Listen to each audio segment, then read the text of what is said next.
안녕하세요. 사연에 빠지다의 DJ 민영입니다. 오늘도 두 가지 사연 준비되어 있는데요. 재미있게 들어주시고 구독과 좋아요 버튼도 꾹 눌러주세요. 그럼 오늘의 사연 함께 만나볼게요. 안녕하세요. 대한민국 땅에서 땀 흘려가며 열심히 살아온 70 먹은 사람입니다. 식구들 안 굶기려고 1분 1초 아끼며 살다 보니 지금은 취미랄 것도 없이 유튜브나 보며 지내는 노인이 되어버렸네요.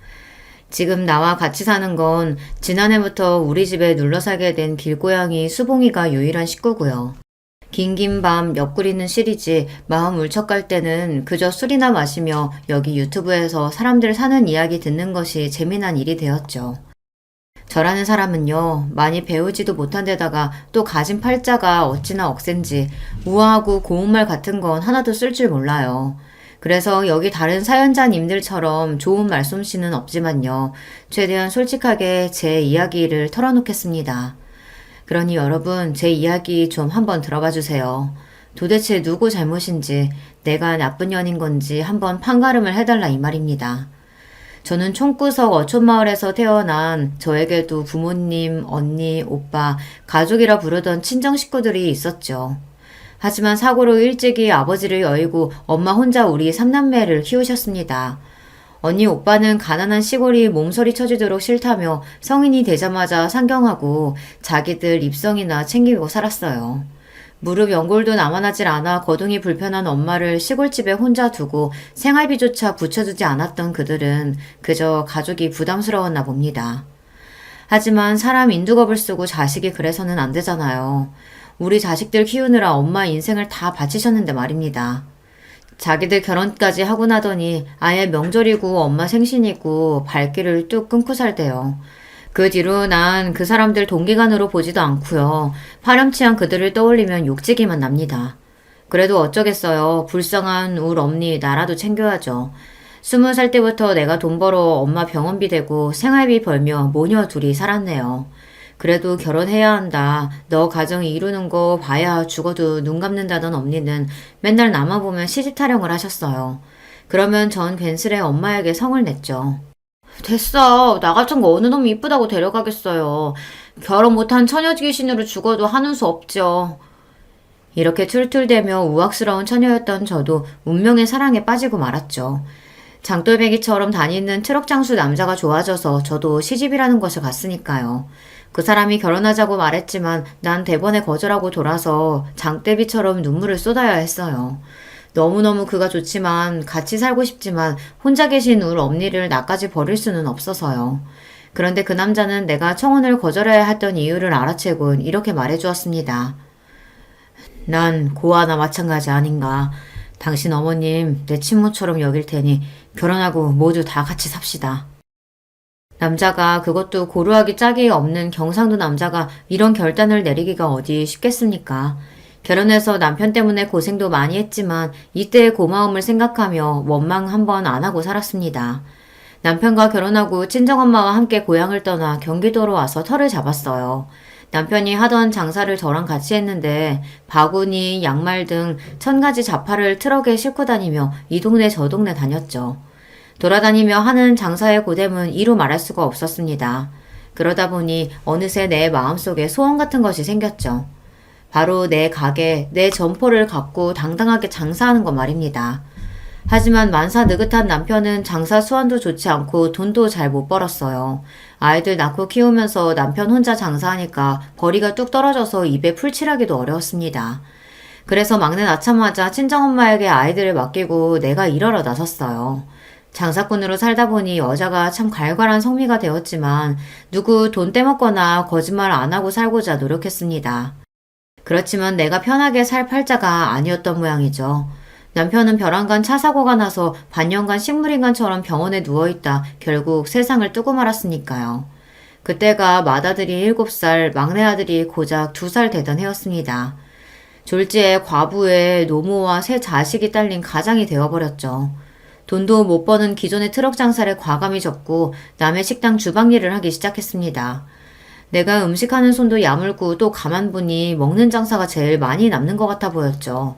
당장은 내 식당 할 돈도 없고 하니 남의 밑에서 돈도 모으고 장사하는 법도 배우려는 요량이었습니다. 그렇게 일은 악물고 살다 보니 식구들 건사하고 삼남매 대학까지 다 보냈어요. 지금은 나 사는 집 있겠다, 월세 받는 건물까지 있으니 이 정도면 참 잘 살아온 거 아니겠습니까? 그런데 평생을 다 바쳐 자식들 키워낸 내가 말년에 이런 대접을 받을 줄은 정말 몰랐어요. 지금도 그 생각만 하면 울부짖 치솟고 가슴이 미어집니다. 자식 뽑기 운은 완전히 뺑뺑이고 뭐가 나올지 모르겠대요. 첫째 아들과 둘째 딸은 성실하니 일찍 철들어 저들이 알아서 공부도 잘하고 크대요. 문제는 막내 아들이었습니다. 남편이 술 먹고 들어와서 더듬을 때 아주 손모가지를, 아니 다른 곳을 분질러 놨어야 했는데. 주책맞게 이게 무슨 소린지 모르겠네요. 여하튼 간에 그날 막내를 뵈는 게 아니었다 싶은 순간은 셀 수도 없을 겁니다. 꽤 많고 장난심한 녀석이라서 애를 모르는 이웃이 없을 정도로 동네에 소문이 파다했어요. 거 정사하다 말고 어디 가요? 아휴, 내가 복장이 터져서 막둥이 학교 가요. 막둥이 담임선생님이 학부모 상담하자고 전화가 왔지 않아요. 에? 또 가? 지난번 선생님 가방에 개구리 집어넣고 여자애들 체육복 죄 뜯어놔서 불려갔었잖아요. 이번엔 또 무슨 짓을 졌대요? 대머리 교장선생님은 가발에 리본을 묶었다나 뭔 짓을 더 한 모양인데 아우 아주 이놈의 자식 때문에 내가 못 살아. 걸핏하면 막내가 사고쳐서 학교에 불려가야 했어요. 죄송한 마음에 학년이 끝나면 의뢰 담임선생님 가족분들을 제 식당에 모셔서 대접했죠. 선생님, 성태기 자식 때문에 얼마나 노고가 많으셨습니까? 엄마로서 제가 참 죄송하고 고맙고 해서요. 없이 사는 사정이라 드릴 거라고는 이 사죄주 한 잔 올리고 음식 대접하는 것 뿐이라요. 촌지나 내놓지 하는 표정으로 제 초대를 거절한 선생님도 있었지만 대부분 제 정성을 뿌리치지 않고 초대에 응해주셨죠. 성태기가 장난은 곧잘 쳐도 머리 회전이 빠른 놈이니 때려서라도 끝까지 공부시키라던 고마운 선생님도 있으셨습니다. 그 말씀대로 막내 우격 다짐해서 좋다는 학원에 집어넣어 억지로 공부시켰습니다. 공부 안 하고 딴 데로 샜다거나 시시껄렁한 친구들과 어울리면 곧바로 귀때기를 잡고 끌고 와서 빗자루가 부러질 정도로 매질을 하며 강하게 키웠어요. 엄마 말 안 듣고 반항하던 놈도 어느새 맘 잡고 공부하더니 결국 연세대에 합격을 했다는 거 아닙니까? 더 공부 잘하던 지 작은 누나도 한양대에 갔는데 사고뭉치 막내가 이 정도면 성공한 거죠. 우리 동네에서 자식 셋 다 좋은 대학교 보냈다는 이유로 저 가슴 좀 피고 삽니다. 물론 자식들이 알아서 잘한 거지만 과부로 자식 셋을 좋은 대학까지 보냈다는 것이 내 훈장과 같은 것입니다. 하지만 대학 보냈다고 자식 교육이 끝난 것은 아니죠. 어느 날 막내 다니는 대학교 행정처에서 전화가 걸려왔습니다. 여보세요? 네, 최성택 학생 부모님 되시죠? 이번 학기 등록금 납입이 안 되어서 전화드렸습니다. 네? 등록금 미납이라니 그럴 리가요. 분명히 몇 달 전에 학교 갖다 내라고 고지서 적힌 420만 원 애한테 현금으로 줬는데요. 글쎄요. 뭔가 착오가 있었는지 모르겠지만 미납 상태인 거 맞습니다. 이번 주까지 납입 안 되면 학생은 재적 처리될 거라는 거 유념하세요. 아니요. 선생님, 내가 내일 학교 가서 절대로 낼게요. 그러니 학교에서 자르지 말아주셔요. 이게 어찌된 일이냐며 막내에게 따져 물으니 그놈은 막 횡설수설 하는데 결국은 지가 술 먹고 노는데 그 돈을 다 갖다 써버렸다는 거예요. 어휴, 이놈아. 다른 돈도 아니고 대학 등록금이다. 매일 먹어야 하는 내 허리약은 건너뛰어도 너희들 학원비, 학교 육성회비는 어떻게 해서든 안 빼먹고 살았어. 그런데 감히 대학 등록금에 손을 대? 학창시절부터 가게 돈통 슬쩍하고 문제집 산다고 뺑땅 치는 거 혼낸 적이 부지기수였습니다. 그래도 그렇지 대학교 등록금은 아니잖아요. 열이 잔뜩 받은 나머지 바리깡을 들고 와서 성택이 머리를 아예 빡빡 밀어버렸어요. 니는 정신 상태가 글러먹었어. 대학생이 무슨 군대 나가 뿌라. 여지간해서 말 안 들어먹던 놈이 그때는 충격을 좀 받았던 모양입니다. 진짜로 군대 신검받고 어쩌고 하더니 2달 뒤 입대를 해버렸어요. 현역 육군으로 빡세게 구르다가 정신을 차렸는지 제대하고 나서는 사고 안 치고 대학교 잘 다니다 유명한 회사에 취직까지 했습니다. 아유, 김사장은 좋겠네. 박사님 첫째, 둘째 딸은 대기업 다니고 게다가 돈 많은 집에 시집까지 갔으니. 그런데 속만 썩이는 막내까지 그렇게 큰 회사에 합격했다고? 그럼 저승에서 신랑 만나면 아주 잘 살다 왔다고 큰 소리 뻥뻥 칠 거야. 그러니 지금 죽어도 여한이 없지. 요즘 나 밥 안 먹어도 배가 안 고프다니까. 에이, 그건 오바고. 그 늘어진 뱃살 보면 밥을 영 안 먹지는 않은 것 같은디. 이 사람이 뭐라고? 자식들 모두 제대로 된 인간 만든 것 같아 부모로서 느끼는 뿌듯함이야 이루 말할 수 없을 만큼 컸죠. 비록 큰아들은 외국서 공부하고 귀국한 지 얼마 안 되어 아직 미혼이지만 대부분 시집 장가 보내고 나니 이제 진짜 혼자가 되었어요. 같이 살던 친정엄마는 하늘나라에 가신 지 이미 십수년도 되었고 말입니다. 늙은 내 몸 하나만 챙기며 여유있게 사나 했더니 자식 교육은 끝난 게 아니더라고요. 별일 없이 잘 살고 내 용돈까지 붙여주는 첫째, 둘째와 달리 막내는 아직도 내 도움을, 아니 내 돈을 필요로 했어요. 자잘하게 카드값 막아야 한다, 손주에 돌잔치 해야 한다 등등 갖가지 명목으로 수없이 돈을 요구해왔습니다. 결혼할 때 전셋집도 마련해줬는데 5천만 원, 8천만 원 빌려달라 해서 아예 차용증까지 썼다니까요. 아니 큰 회사 다니는 맞벌이가 왜 맨날 돈이 그렇게 부족하냐? 이해가 안 가서 물어보니 내 허락도 없이 며느리는 이미 회사를 간뒀더라고요. 어머님 무서워서 미리 말씀 못 드렸는데요. 아기 낳고 복직하니까 회사 다니기가 너무 힘들어서요. 아휴, 어차피 그만두고 뭐 어쩌겠냐. 그럼 집에서 살림 열심히 하고 서방이랑 자식 실하게 챙겨야 한다. 알겠냐? 그런데요, 엄마 그 봉청동 건물은 한 달 월세가 얼마나 나와요? 갑자기 그거 와 궁금해? 사실 회사 사정이 어려워져서 나도 회사 다니기 여간 힘든 게 아니어서요. 거기 건물 관리를 제가 대신 해주면 엄마도 편하고 나도 그 돈을 생활비로. 턱도 없는 소리 마라. 나도 곧 있으면 70이야. 언제까지 식당 일 하겠냐? 너희 형들처럼 엄마 용돈이니 그런 거 달라고 안 한다. 제발 네 앞가림만이라도 해. 너 절대로 그 회사 그만 못 둔다. 알겠냐? 제가 이런저런 단칼에 거절해버리니 다시는 일 그만둔다는 소리 입 밖으로 꺼내지 않았습니다. 그런데 결국 막내 이놈 큰일을 저지르고야 말았습니다. 어느 날 무섭게 생긴 깡패 세 놈이 우리 가게에 찾아와서 난동을 부렸어요. 최성택이 돈을 빌렸는데 기한이 넘도록 안 갚고 있으니 부모가 대신 책임져야지? 네, 아무리 굶었을지언정 사채에만은 손대지 않았습니다. 사채 빚에 가족들이 뿔뿔이 흩어져서 사람 구실 못하고 사는 경우를 여러 보았기 때문이죠. 그런데 멀쩡한 놈이 뭐가 부족해서 사채비까지 쓴 것인지 당장 막내를 불러다 제대로 혼냈어요. 내가 너를 어찌 키웠는데 맨날 너는 이 어미 속을 뒤집는 거냐, 이 화상아. 나는 다급히 그놈 때릴 몽둥이를 찾아다녔습니다. 그 모습에 겁먹은 막내는 도리어 나에게 이렇게 대들었어요. 엄마 그만 좀 하세요. 우리 때문에 요 모양 요 꼴로 사셨다고 시위하시는 거예요? 왜요? 그때 그 한 아저씨한테 못 간 것도 자식들 때문이라고 원망하는 거죠. 니 미쳤냐? 30년도 더 지난 얘기를 못하라 꺼내. 쭈구렁 방태기가 다 된 나한테 뭐 그런 연모가 남았다고? 어쩌면 과거에 그때 엄마가 자기를 버릴지도 모른다는 두려움 때문에 막내는 아직까지 그 오래된 일이 선명하게 남아있나 봅니다. 한 사장, 이 나이 먹고 말하기 남사스럽지만 저에게도 애를 놓고 재치하고 싶을 만큼 좋아했던 남자가 하나 있었습니다.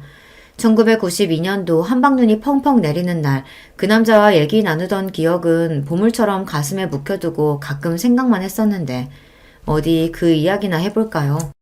고깃집 식당에서 주방 이모로 있을 때인데 한 사장님은 그 옆 정육점 가게 주인이었어요. 한 사장은 몇 년 전 마누라가 도망친 뒤로 딸 하나를 키우고 살았는데 그 애가 우리 둘째 딸과 같은 나이였던가 그랬습니다. 어느 날 식당 가장 바쁜 저녁 시간에 둘째가 홀딱 젖은 생쥐 모습으로 돌아왔어요. 엄마, 제발 우리 다른 동네로 이사 가면 안 돼요? 우리 딸은 내 말 잘 듣고 엇나가는 걸 본 적이 없는 착한 애입니다. 9살 난 애가 엄마 대신에 방 청소도 하고 방에 연탄불 넣으면서도 불평 한 번 안 하는 속 깊은 아이였죠. 그런데 애가 엄마 보러 식당까지 온 데에는 다 그만한 이유가 있었던 것인데 난 마냥 애를 밀어대면서 집에 가라 했습니다.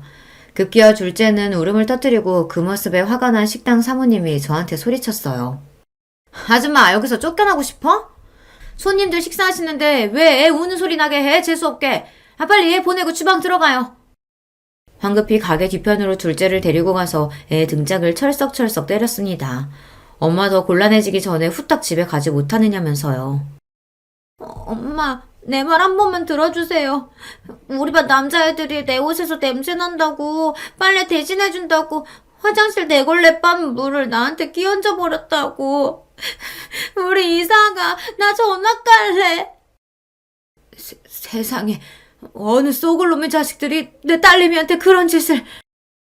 서러워서 꺽꺽 웃는 딸의 모습을 보니 속에서 천불이 나고 네 신세도 엄마 신세 따라가는구나 싶어 울컥한 나머지 딸을 껴안고 나도 같이 울었습니다. 그렇게 딸을 보내고 가게에서 사장님 사모님한테 자리 비웠다고 혼났는데 한이 서리더라고요. 가게 뒷정리를 혼자 다 하고 가게 문 셔터 닫고 의차 일어섰습니다. 그때 눈송이가 하늘에서 나풀나풀 내려오대요. 눈이 참 더럽게 이쁘네. 거지 같은 하루 보낸 내 속은 썩어 문드러질 것 같은데.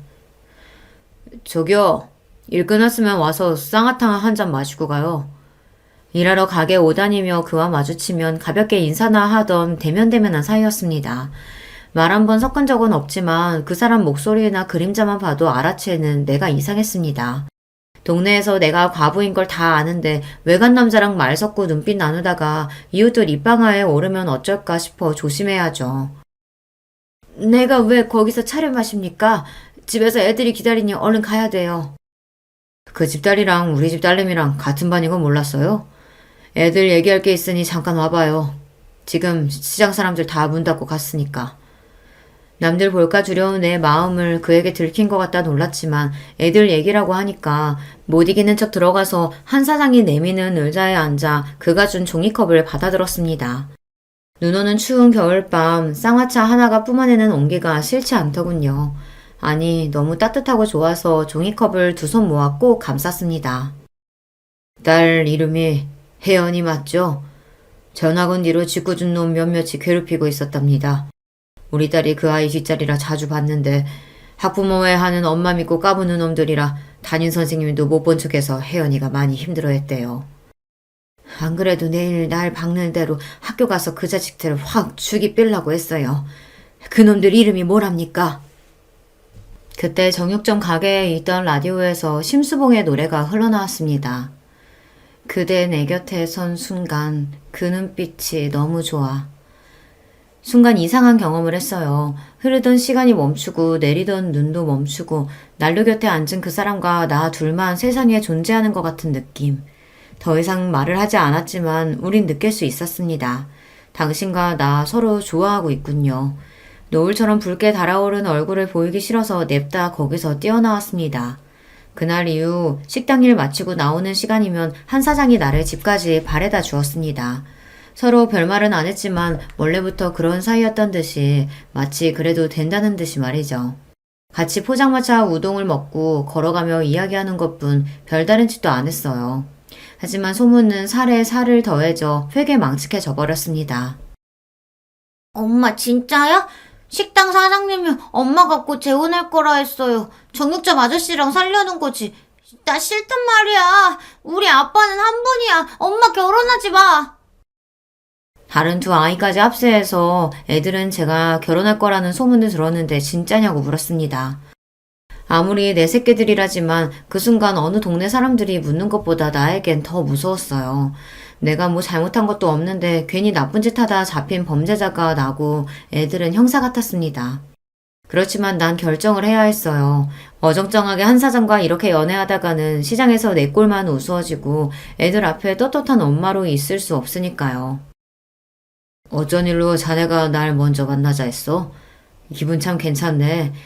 여기 김치우동이 기가 막히다. 아줌마, 여기 김치우동이랑 소주 한 병이요. 당신 덕에 가슴 떨리고 행복했죠. 그치만 우린 여기까지여요. 난 어디선가 잘 살고 있을 테니 정희 아빠도 건강하게 잘 살아요. 따끈하게 놓인 우동을 그대로 두고서 내 할 말만 내뱉고 혼자 나와버렸습니다. 집에 와서 소주 한 병을 마시며 그날 처음으로 술의 맛을 알게 됐습니다. 이후 외로운 나에게 소주는 유일한 친구이자 한풀이 상대가 되었죠. 곧바로 나는 다른 동네로 이사 갔기에 그 후 한 사장이 어떻게 사는지는 몰랐습니다. 그저 딸 중학교 졸업식 날 먼발치에서 그 반질반질한 얼굴을 본 게 마지막이었어요. 너희들이 새아빠 어쩌고 하는 소리 듣기 싫어서 그 사람 떠난 지가 30년도 됐어.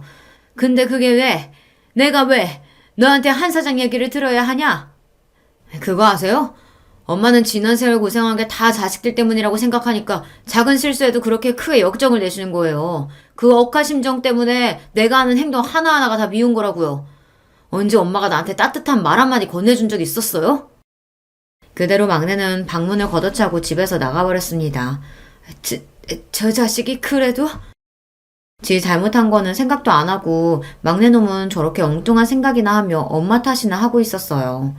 뭐 저도 다 잘한 건 아닙니다. 옛말에 예쁜 자식 매로 키운다고 했어요. 아비 없이 자라 저 모양이라는 소리 듣기 싫어서 우리 애들 교육 더 단단히 시켰습니다. 난 참 엄하고 싫은 소리만 하는 엄마였을 거예요. 생각해보면 첫째가 반에서 1등 했다고 눈을 반짝이며 얘기하면 니 어디 가서 1등 한다고 자랑하고 다니면 안 돼. 사람이 거만하면 욕먹는 법이야. 계속 1등할 방법이라 연구해라. 마음 같아서는 애 얼싸안고 어야둥둥 춤이라도 추고 싶었지만 꾹 참고 이렇게 말했어요. 그때 시무룩하게 돌아서던 큰아이의 얼굴이 생각납니다. 그리 모질고 엄한 엄마라서 자식들 머리 크고 나니 이렇게 안타깝고 후회스럽네요. 막내 말대로 난 따뜻한 그런 엄마는 아니었습니다. 대신 억척스럽게 돈 벌어서 어디 가서 기죽지 않도록 애들 입히고 먹이고 가르쳤어요. 그게 내 평생의 자부심이었단 말입니다. 이렇게 막내가 속삭일 때면 둘째한테 전화해서 이렇게 저렇게 이야기를 하곤 해요. 그래도 딸이라고 내 말도 잘 들어주고 나 위로해준다고 같이 맞장구도 쳐주니 고맙죠. 막내가 워낙 매사 불평불만이 많은 녀석이라 그래. 지가 받은 사랑은 생각도 못하고 부족한 것만 생각하는데 그걸 어떻게 다 맞춰줘. 괜히 그 자식 말 때문에 엄마 맘 쓰지 마세요. 엄마, 근데 귀는 좀 어때? 병원에는 다녀왔어요? 그래. 의사가 노인성 난청이 좀 일찍 온 거라고 하대. 고작 환갑 넘었을 뿐인데 벌써 노인성 난청이 왔다고요? 몸쓰며 일하고 살아와서 그런가 허리와 다리 건강엔 늘 문제를 달고 살았어요. 파스는 내 남편이요. 정형외과는 내 친구였으니까요.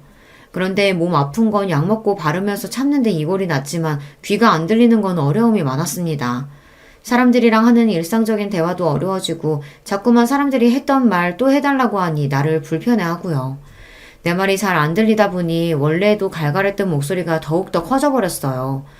얼마 전 버스 타면서 길을 묻는데 기사 양반이 귀를 막으며 얼굴을 찌푸렸어요. 할머니 조용조용히 좀 말하세요. 귀처 화통을 삶아드셨나 왜 이렇게 크게 말하세요? 난 그냥 하는 말인데도 목소리가 크니까 화난 것처럼 들린다고 주변에서 오해하니까요. 이 생활이 1년, 2년 지나다 보니 단순한 의사소통 문제가 아니라 내 감정에 문제가 생기대요. 야, 내 그 소튼 여기다 갖다 놓으라고 말하지 않았냐? 아이쿠야, 어머니 애 떨어지겠어요. 그냥 말씀하시면 되지 왜 그렇게 성을 내세요? 아니, 난 그냥 말한 것인데. 여보. 잘못한 것도 없는데 시어머니가 화내고 욱한다며 며느리는 제 남편한테 달려가 이르는 꼴이란. 그러면 또 막내 아들놈은 쫓아와서 엄마는 아버지 제사상 도와주는 며느리한테 잘 좀 대하지 이게 뭐냐. 왜 자식들을 못 잡아먹어 안달이냐. 이렇게 저한테 한 소리 해댔어요. 내가 귀머거리 같이 안 들리고 소리 버럭버럭 지른다고 해서 그때부터 자식들이 날 싫어하게 되었을까요? 나도 늙고 병들고 싶어서 그런 게 아니라 늙다 보면 몸이 그렇게 되는 건데 내 입장에서 참 억울해요. 그러다 작년 명절에 막내 며느리와 감정 싸움까지 번진 적이 있습니다. 음식 남기고 버리면 못 쓴다. 남긴 잡채는 싸줄 테니까 집에 가서 데펴 먹어라. 요새 누가 음식을 남김없이 싹싹 먹어요. 우리 친정에서는 남기는 만큼이 교양이라고 하셨어요. 다 먹어치우는 건 옛날 머슴들이나 하는 거라고. 뭐라고? 머슴? 니 지금 시애미한테 천한년이라 하고 하는 기가? 말하는 꼬라고는 아주 지 엄마를 똑 닮아가. 너희 친정에서 그리 가르치더냐? 예전 상견례에서 만났던 안사돈의 불쾌한 기억이 떠올라서 버럭 지르고 말았습니다. 자기들은 서울 태생이라는 이유로 꼴보기 싫게 거만했던 안사돈은 식사 중에 이렇게 말했죠. 음식 먹는 걸 보면 그 집안이 어떤지 다 표가 나는 법이지. 자네 그렇게 허겁지겁 먹으면 가난하게 자란 티 다 나는데 그거 아나? 내 아들에게 이렇게 면박을 주는데 아들은 물론이고 나와 우리 집안을 욕먹이는 말이죠. 그래서 무례한 안사돈에게 큰 소리로 뭐라고 해댔습니다. 어머니는 왜 저희 친정엄마까지 들먹이세요? 예전 상견례 자리에서도 어머님이 우리 엄마한테 소리 지르고 뭐라고 하셔서 제가 얼마나 속상했는 줄 아세요? 그래서 너는 시집오지 몇 년이 된 지금까지 그걸 가슴에 담아두고 시애미한테 화내는 게냐? 그럼요. 그런 게 어디 잊혀지나요? 제가 어머님한테 시집살이 당한 이야기 하려면 밤새도 모자라요. 아주 의문스럽고 앙큼한 며느리지 않습니까? 막말로 그 사돈댁이 먼저 내 체면을 깎아내리는 말을 했었는데 그럼 예예 다 맞습니다 하고 제가 참고 넘어갔어야 했나요? 그런데 며느리는 그 외에도 나에게 억울했던 일, 혼나고 집에 가서 운 일 등등 원망을 퍼부었습니다. 나도 너같이 옹졸한 며느리 필요 없으니까 집에 오지 마라. 꼴도 보기 싫다. 이렇게 며느리 하는 원망 나도 성을 내며 나왔고 며느리와 감정의 골이 깊어졌습니다. 그렇게 왕래 없이 지내던 중 내가 올해 칠순을 맞이했다며 큰아들이 전화를 했어요. 얘기 들으셨어요, 어머니? 응? 무슨? 막둥이가 이제야 철이 드나 봅니다. 저랑 둘째한테 연락 돌려서 이번 어머니 칠순잔치는 자기가 다 알아서 할 거니까 형 누나들은 가만히 있으라고 신신당부하던걸요? 그놈이 무슨 거창한 계획이 있는지 어머니한테 비밀로 모르는 척하라고 신신당부까지 했어요. 그래? 그 녀석 엉뚱하기도 하지. 알았다. 나는 아무것도 몰라요 하고 있으마. 막내 며느리와 다투고 난 뒤 마음이 불편했는데 날 위한 깜짝 잔치를 준비했다는 말에 웃음이 절로 나오더군요. 그래. 우리 막내가 이렇게 자상하고 귀여운 구석이 있었지. 그리고 설레는 마음으로 은근히 칠순잔치를 기대하고 있었습니다. 하지만 난 아주 헛된 꿈을 꾸고 있던 거예요. 아주 개같은 꿈을요. 어느 날 모르는 남자들이 가게에 찾아왔어요. 김순애 여사님 맞으시죠? 그래, 내 이름이 맞는데 무슨 일이시오? 자, 다들 시작하자고. 흰옷 입은 남자 셋이 저들끼리 서로 눈짓을 하더니 한 명씩 내 팔다리를 부여잡고 끌어갔습니다. 이놈들아! 너희들이 누구기에 나를 어디로 데려가는 거냐? 내 아무리 발버둥을 쳐봤지만 젊고 힘이 센 남정네들에게 어찌 할 바가 있었겠습니까? 그대로 끌려가서 병원 마크가 그려진 승합차에 탔습니다. 사람 살려! 도움을 청했지만 내 목소리가 묻힌 채 끌려가 내가 갇힌 곳은 바로 정신병원이었어요. 영문 모르고 잡혀왔으니 나를 풀어달라 요구하고 소리 높여 발광하자 간호사들이 와서 강제로 나한테 주사를 놓아 짐승처럼 잔재웠습니다. 의사 선생님, 나 멀쩡한 사람이에요. 귀가 좀 멍멍하니 잘 안 들리는 거 말고는. 그런데 내가 왜 여기 있어야 돼요? 이미 가족분들, 그러니까 자녀분이 동의했습니다. 병속 폭언과 폭행을 일삼고 분노조절장애와 조현병 증세까지. 말도 안 돼. 내가 무슨 정신병이 있다고. 자식놈들에게 화가 나서 악을 쓰고 다리로 땅을 쾅쾅 찍자 의사는 태연하게 배를 눌렀습니다. 그러면 밖에 있던 남자 간호사들이 들어와서 나를 번쩍 안아들고 병실에 패대기 쳤습니다. 아, 나는 이대로 정신병자처럼 이곳에 갇혀서 생을 마감하게 되는 것일까. 지옥 같은 정신병원 생활보다 힘들었던 건 자식으로 인해 이런 일을 당했다는 것이죠. 매일 밤 아주 작은 환기창으로 달을 보며 평생 처음 소원이란 걸 빌었습니다. 제발 날 여기서 꺼내주셔요. 고생만 하고 살아온 거 하느님 아시죠? 말년의 일에 미친년으로 마감할 수는 없습니다. 정성스레 하늘에 비르다 보니 정말 응답하신 걸까요? 어느 날 발갓 활보 시간에 옥상 정원을 청소하고 있는 남자 노인 얼굴을 보니 내가 아는 사람이었어요. 그는 바로 그 옛날 내가 연모했던 한 사장님이었어요. 한 사장님? 제 목소리를 들은 그는 빗자루질을 하느라 굽히고 있던 허리를 펴고 두리번거렸습니다. 그 얼굴을 자세히 보니 비록 세월의 흔적으로 변했지만 똑똑히 알아볼 수 있었습니다. 내가 기억하는 그 한 사장이 분명했어요. 나를 기억해요? 많이 늙었지만 말입니다. 처음엔 한짝 옷 입은 나를 경계하다가 내 얼굴을 한참 보던 그는 결국 알아봐 주었어요. 알아요, 혜연 엄마. 아니, 수님씨. 저기요, 날 좀 도와주오. 난 한 사장에게 첫째와 둘째의 휴대폰 번호를 불러주며 내 상황을 대신 알려달라고 빌다시피 부탁했습니다. 그의 도움으로 다음날 둘째 딸이 병원에 찾아와서 난 겨우 풀려날 수 있었던 거예요. 혜연아, 아휴, 내가 이 꼴 보자고 아등바등 살아왔다. 차라리 그때 네 아버지 따라 혀 깨물고 죽을 것을. 둘째와 그간 이야기를 나누면서 알게 된 사실이 있었습니다. 막내놈이 아주 이전부터 철저한 계획을 세우고 날 일부러 정신병원에 쳐넣었다는 거 말입니다. 그놈은 저희 형 누나들에게 내가 사라진 일을 거짓으로 속였습니다. 나를 모시고 칠순잔치 호텔로 가던 중 나한테 얻어맞고 정신을 차려보니 자기들이 차에 쓰러져 있고 엄마는 이미 사라진 쥐였다고. 얼마 전부터 치매 증상이 심해진 탓에 이런 일이 벌어진 것 같다고 꾸며낸 거였죠. 심지어 경찰서에 신고까지 했다고 속였대요. 평생 자잘한 거짓말 치고 살아오더니 이렇게 대담한 죄까지 저지를 줄은 나는 미처 몰랐습니다. 엄마가 막내 때문에 정신병원에 갇혀 있었다니 믿을 수가 없어요. 어떻게 사람으로서 그런 짓까지 할 수가 있지? 그래, 나도 믿을 수가 없었다. 그런데 그놈들이 병원으로 날 찾아와서 이렇게 말하더구나. 정신병원에 갇히고 막내동과 며느리가 찾아온 날, 한 사장이 내 옷 속에 몰래 녹음기를 두어 그날의 대화를 남겨놓을 수 있었습니다. 얘들아, 뭔가 일이 크게 잘못된 것 같다. 여기 사람들이 날 이곳에 끌고 왔어. 너희가 나 좀 풀어다오. 자식들이 직접 해명하면 이들도 믿어주겠지. 저희가요? 왜요? 설마 너희들이... 이제야 상황 돌아가는 걸 눈치채셨어요? 세상에서 엄마가 제일 무서웠는데 이 사람들이 나한테 이 방법을 알려줘서 얼마나 살겠던지. 이제야 처음 엄마한테서 떨어져 자유롭게 살 수 있게 되었는데 내 손으로 엄마를 풀어주겠어요? 이놈아, 농담이라도 하나도 안 재밌어. 내가 너한테 무슨 죄를 지었다고 멀쩡한 어미를 이런 식으로 미친년으로 만든단 말이냐? 그러게 엄마가 평소에 자식들을 좀 겁박하고 자기 뜻대로 휘둘렀어야 말이지. 이제 나도 아이 달린 가장이라고요. 언제까지 뭐 하나 잘못하면 쪼르르 엄마한테 달려가서 혼나고 살아야 하나? 엄마 가진 집이며 건물 어차피 나중에 받을 거 지금부터 그거 갖고 살면 될 것을. 어머니, 저희도 이러는 거 괴로워요. 하지만 우린들 어떻게 해요. 그대로 있었으면 어머님한테 피 말려서 우리가 먼저 죽을 것 같은걸요. 녹음기 속 대화를 듣던 첫째와 둘째는 어찌나 충격을 받았던지 입을 다물지 못하고 눈만 껌뻑거렸습니다. 그 상놈의 자식 가만 안 두겠습니다. 어머니, 어떻게 하면 좋겠습니까? 막내놈을 어떻게 벌줘야 할지에 대해 두 아이와 의논을 했죠. 자식을 위해서라면 눈 하나 달래도 줄 수 있었던 어미지만 난 아들, 딸의 조언대로 변호사를 찾았습니다.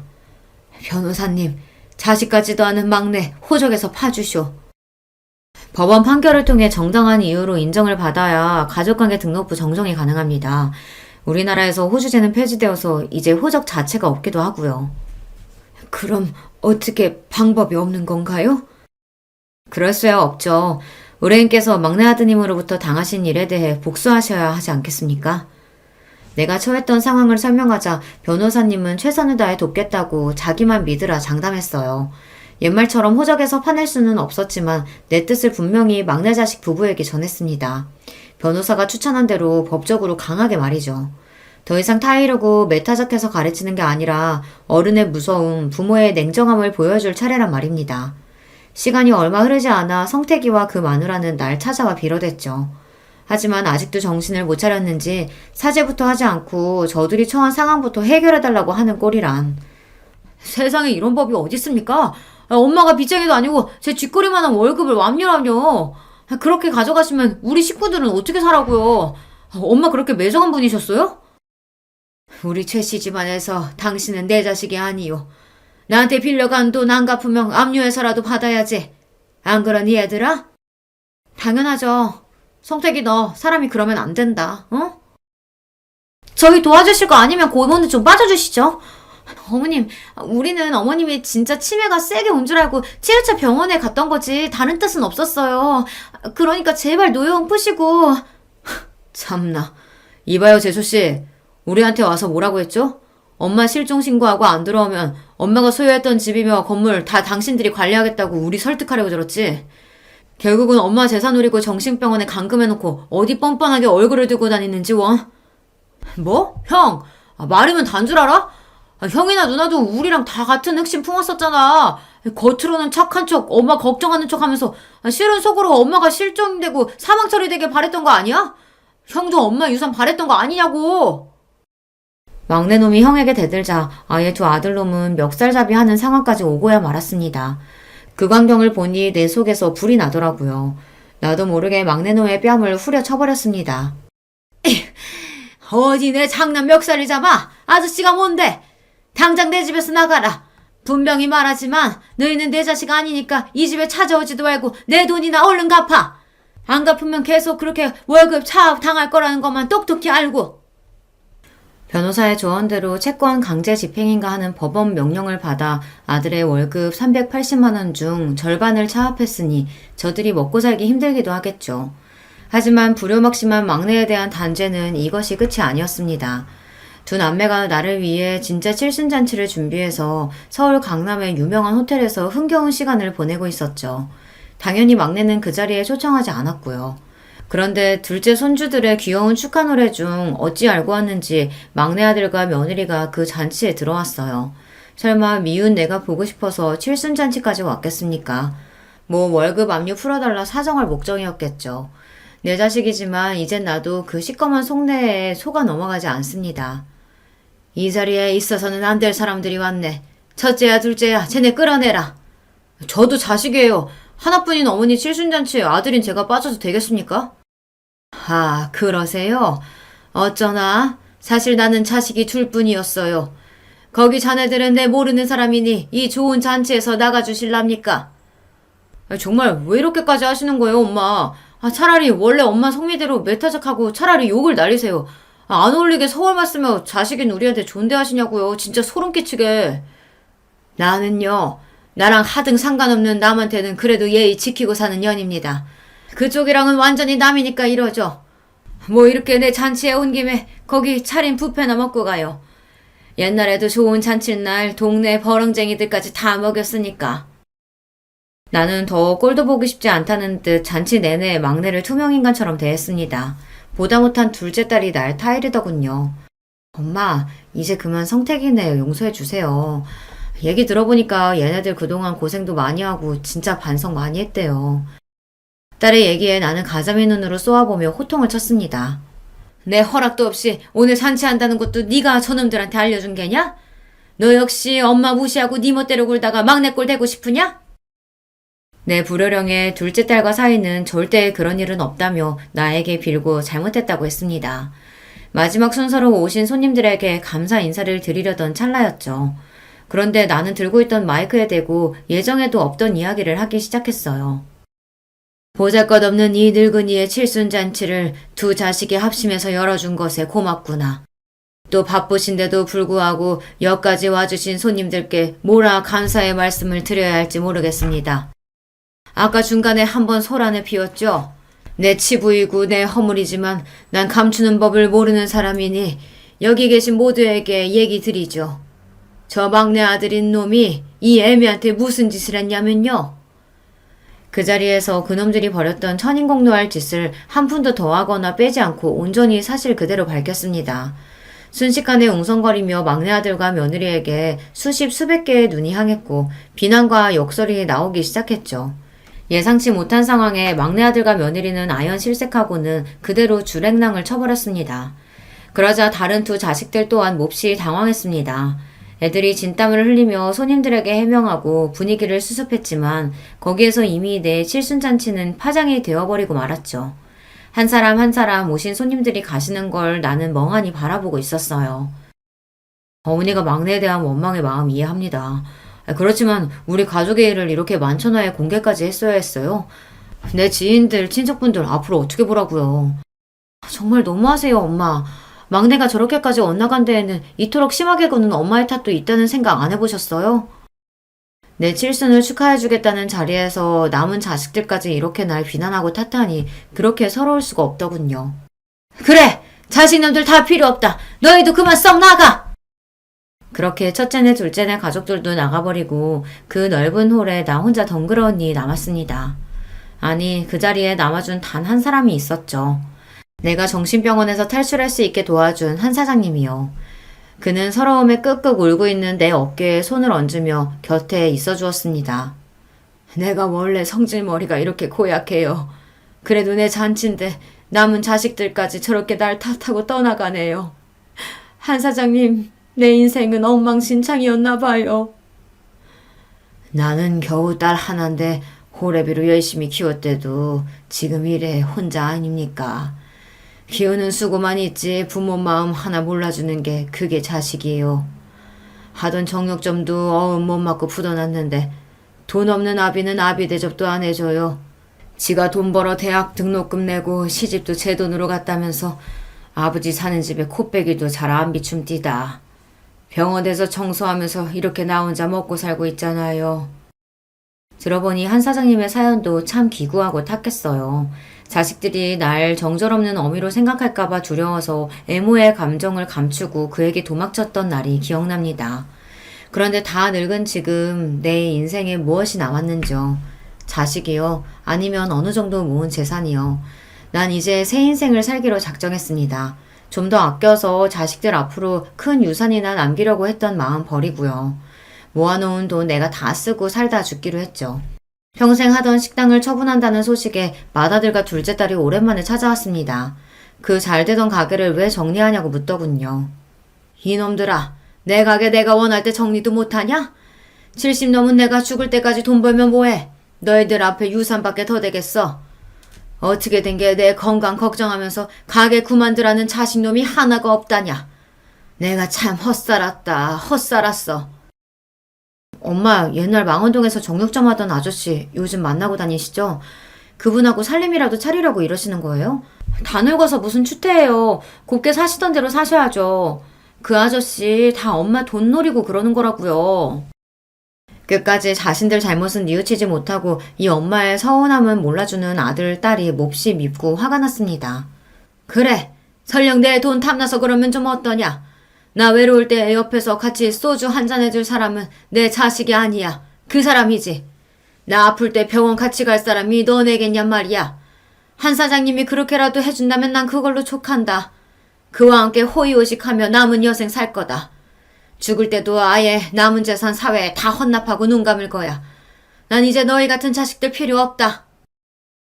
내가 길길이 날뛰니까 아차 싶었던지 뒤늦게 자기들이 잘못했다고 첫째와 둘째는 용서를 구했지만 이미 내 마음은 돌아섰습니다. 자식놈들 꼴도 보기 싫어서 내보내고 그저 남은 인생 어떻게 재미나게 살지만 생각하기로 했어요. 봄에는 영산홍 축제도 가고 가을에는 내장산 단풍도 보러 가면서 나도 남들처럼 즐기면서 살기로 했습니다. 그리고 그 옆에는 한 사장님이 동반해주기로 약속했죠.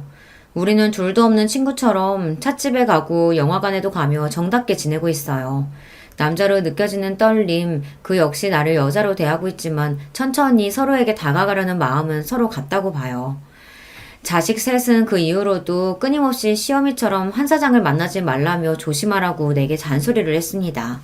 그 꼴을 보니 자식만 믿고 살던 내 인생이 구름처럼 허망한 것이죠. 얼마 전 막내 아들 월급에 걸던 차압도 이제 멈추었습니다.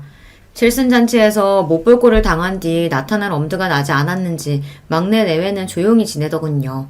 그러던 어느 날 아들 휴대폰 번호로 걸려온 전화를 받아보니 바로 막내 손자였던 겁니다.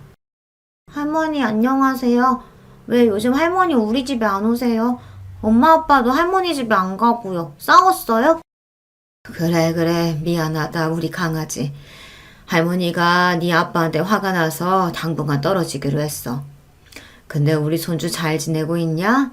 유치원에서 친구들이랑 사이좋게 지내고? 이제 유치원 못 가서 친구들이랑 못 만나요. 왜냐고 물어보니까 엄마가 비밀이 있다고 유치원은 나중에 가자고 하셨어요. 할머니 지난번에 저 티니핑 사주신다고 약속했잖아요. 언제 주세요? 갑자기 그 통통한 볼살에 똘망한 눈의 막내 손자가 몹시 보고 싶어졌습니다. 화가 난다고 이제 자식들 다 필요 없다고 마음의 빗장을 걸어 잠궜지만 천륜을 어찌 끊겠습니까? 손자의 목소리를 들으니 단숨에 달려가서 손자도 안아보고 아들 얼굴도 보고 싶더군요. 내가 압류까지 해버려서 손자 유치원도 못 보내는 게 아닌가 싶어서 변호사에게 연락해서 압류를 해지했어요. 그 일이 있고 난 얼마 뒤 주말 낮에 막내 아들이 집에 찾아왔습니다. 우리 막내 손자도 데리고 말이죠. 아이고 우리 강아지 할머니 보러 왔어? 나도 모르게 신발도 안 신고 뛰쳐나가서 손주를 얼싸안고 집으로 들어왔습니다.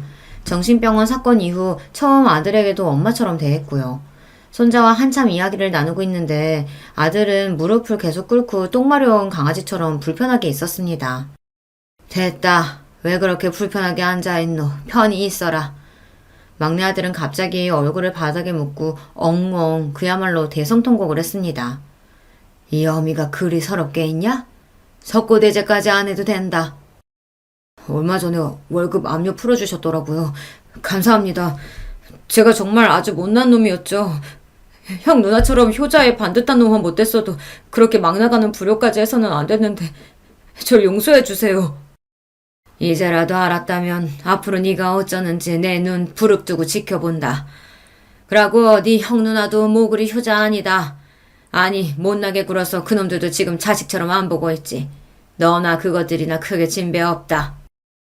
손자가 그리 갖고 싶었던 장난감도 사주고 아들이 좋아하는 갈비찜 밖에서 사 먹이고 돌아왔습니다.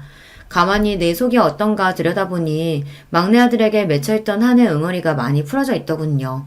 이게 어미고 끊지 못하는 천륜인가 싶습니다. 하지만 그렇대도 아직 막내가 저지른 죄를 완전히 용서한 건 아닙니다.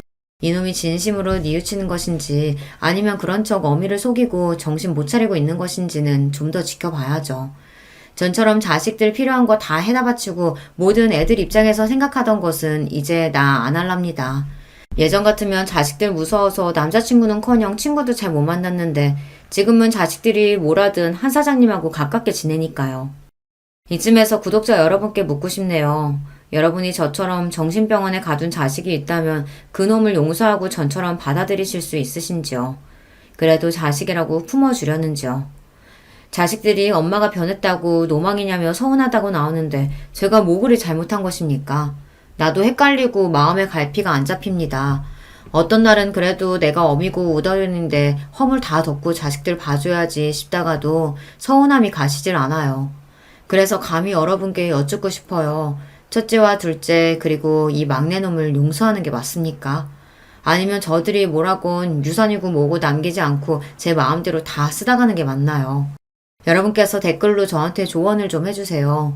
도대체 내가 뭘 잘못해서 자식들이 이렇게 되어버린 건지, 만약 100% 자식놈들 자식이라 이렇게 된 거면 내가 뭘 어째야 좋을지 말입니다. 여러분께 내 자식들 못난 점까지 드러내며 이렇게 간곡히 고민 상담을 부탁드리니 송구하네요. 하지만 불쌍한 노인네 도와준다는 마음으로 지나치지 마시고 이야기 좀 보태주셔요. 그럼 전 여러분만 믿고 이제 글의 문을 닫을게요. 제 사연 들어주셔서 참으로 감사합니다. 안녕하세요. 저는 얼마 전에 할머니가 된 기쁨을 누린 사람입니다. 살다 보니 이런 날도 기어이 오더라고요.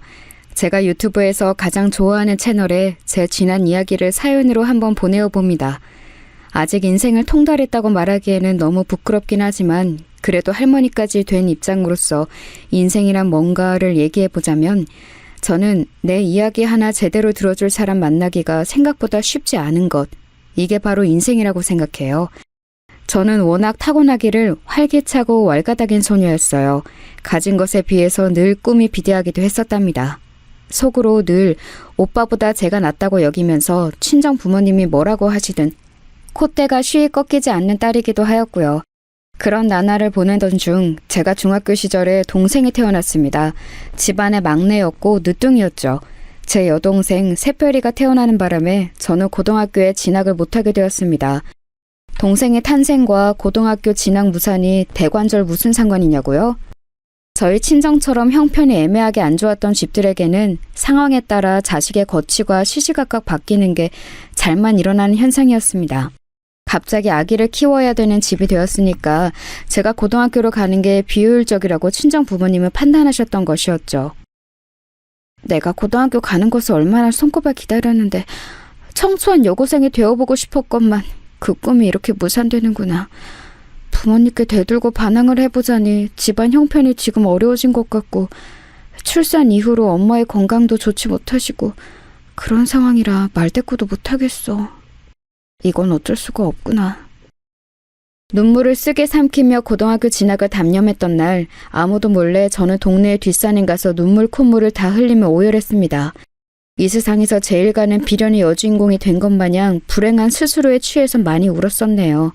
그렇게 울고 나니까 얼마나 배가 고프던지 집에 돌아가는 길에 이웃집의 밭에서 과일 서리를 하나 몰래 하고 말았는데 낌새를 느낀 것인지 주인이 집에서 얼른 나오길래 안 들키려고 미친 듯이 내달렸다가 돌부리에 걸려 넘어져서 다리에 상처가 났었죠.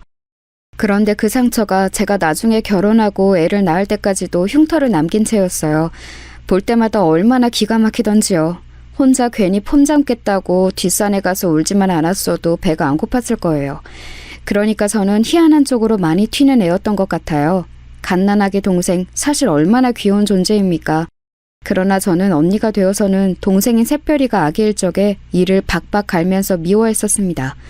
그냥 주는 것 없이 얄미웠어요. 주변에서 귀여운 동생이 생겨서 좋겠다라고 말하면 저는 반드시 그 사람에게 보복을 가했습니다. 이런 나쁜 언니에게 잘못 걸린 제 동생 새별이 과연 무사히 클 수 있었을까요? 이를 박박 갈면서도 손으로는 똥오줌 싼 거 다 처리해주고 눈빛은 얄미워 죽겠다고 원망을 하면서도 손으로는 옷을 갈아입혀주는 그런 언니가 저였기 때문에 새별이는 무럭무럭 자랄 수 있었답니다. 솔직히 제가 아니었으면 그렇게 잘 크기 힘들었을 거라고 저는 감히 자부할 수 있어요. 왜냐고요? 당시 친정엄마는 출산 후유증으로 힘들어하셨고 몸이 좀 나아지신 이후에는 저에게 네가 참 동생을 잘 보내라는 짧은 감상이나 남겨주시면서 모든 육아를 본격적으로 전가하셨거든요. 저는 새별이 이전에 동생이 없었는데 저라고 아기를 잘 돌보는 법을 알았겠나요? 전혀 몰랐지만 그냥 책임감, 의무감 같은 걸로 열심히 했던 것뿐입니다. 지금 생각하면 정말 고단했던 시기였네요. 고등학교에 진학하지 않은 제가 설마 집에 틀어박혀서 갓난 동생만 보고 있었을 리가 없잖아요. 네, 저는 돈을 벌러 다니고 있었습니다. 아이, 좋은 아침. 너는 여상 가냐? 나는 공장 간다. 당시에 저는 제 중학교 동창들을 동네에서 만나면 그런 식으로 씩씩한 인사를 먼저 건넸습니다. 잠깐이었지만 약간은 동네에서 유행어처럼 번지기도 했어요. 넌 여상? 난 공장. 이런 식의 제가 만들어낸 표현이었는데 사람들이 제 흉내를 내면서 꽤 썼었습니다. 당차고 야물딱짓하면서 동네 어른들은 다 저를 좋게 봐주셨던 것 같아요. 하지만 제 속은 조용히 문드러지고 있었답니다. 저는 공장이 아니라 친구들이 다니는 여상을 다니고 싶었거든요. 공장에서 내도록 서서 일을 하며 눈알 빠지게 반복 작업을 해야 한다는 것 자체가 너무 괴로웠어요. 저도 친구들처럼 학교 생활을 하고 싶었죠. 그러던 어느 날 고된 일을 마치고 집에 오자마자 새별이부터 챙기고 간단히 집안일을 하고 그러고 있는데 오빠라는 놈이 교복 차림으로 하품을 쩍쩍 날리면서 귀가를 하더니 가방을 아무렇게나 획 내팽개치더라고요. 마치 저보고 알아서 정리하라는 지시 같았습니다. 집구석도 좁아 죽겠는데 가방을 던지는 행위에 저는 열이 받았죠. 그래서 그 가방을 오빠의 등짝에다가 날려줬습니다.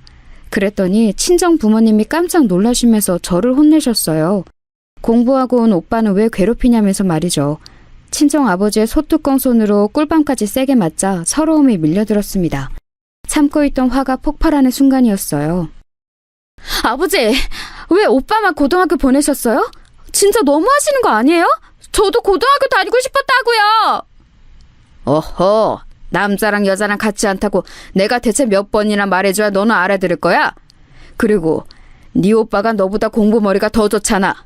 네가 공부를 잘해놓고 따졌으면 지금 내가 이렇게 기가 막히지는 않았을 거다. 공부 얘기에는 솔직히 대꾸를 할 수가 없어서 분했습니다. 그런데 제가 오빠하고 공부로 승부를 보기 이전인 아주 어렸을 때부터 이미 차별을 받았다는 것이 생각난 거죠. 아버지 말 맞다나 남자로 태어날 것을. 엄마, 도대체 엄마는 왜 나를 딸로 낳아서 내 인생을 힘들게 만들어? 나도 아들이었으면 귀염둥이 둘째 아들 소리나 들었을 텐데 오빠가 사고치면 사내 자식이 아주 장군감이네 이러고 내가 사고치면 기집애가 혼나고 싶어서 또 저러고 자빠졌네 이러고 솔직히 차별이 너무 심했잖아 옛날부터. 아유, 너는 진짜 별소리를 다 하는구나.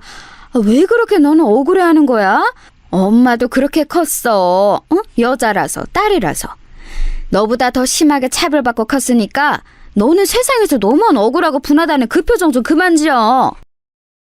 친정엄마가 그때 저한테 해주셨던 말씀이 두고두고 안 잊혀졌던 것 같아요. 끝내 저를 향해 그냥 좀 살아라고 하셨던 분이 제 친정엄마이셨습니다. 곱씹을수록 제 마음속에서 메아리가 되어 울려 퍼졌어요. 너만 억울한 거 아니니까 그냥 참으라는 그 논리가 정말이지 어이가 없었죠. 한참을 곱씹던 저는 동생을 품에서 재우며 이렇게 말을 해주었습니다. 야, 너는 나보다 한참 어리니까 네가 내 나이가 되었을 쯤에는 뭔가 달려져 있지 않을까? 아무튼 너는 딸이라서 서럽고 눈물나게 살지 마라.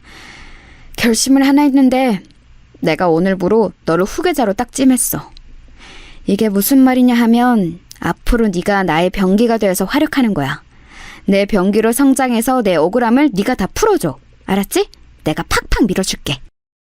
그러자 품 안에서 어린 새별이가 배시시 웃었어요. 알아들은 것도 아닌데 그렇게 웃은 게 너무 신기했죠. 집이 좁은 탓에 제 작은 목소리를 옆에서 다 듣고 계셨던 친정엄마는 고개를 저으셨습니다. 아유, 애한테 이상한 소리 마. 병기 같은 소리 하고 있네. 그리고 애가 뭘 알아듣기라도 하니? 왜? 못 알아들으면 이상한 소리 해도 되는 거 아니야?